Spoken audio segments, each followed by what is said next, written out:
अभी लिफ्ट से हम लोग आ गए हैं। मस्त ये ब्लू लाइट दिख रही है आपको, ब्लू लाइट मस्त व्यू है। कार से अंदर आ गए गैलरी देखने के लिए, व्यूइंग गैलरी।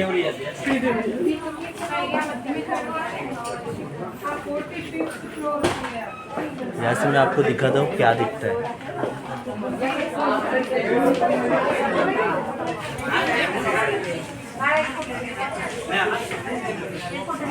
ये व्यूइंग गैलरी के यहाँ पे इतना प्लेस पे जगह है जहाँ से हम मतलब सरदार वल्लभ भाई पटेल के चेस्ट के यहाँ पे अभी मैं आपको दिखाता हूँ क्या दिखता है। यहाँ से आपको पूरा व्यू दिखता है।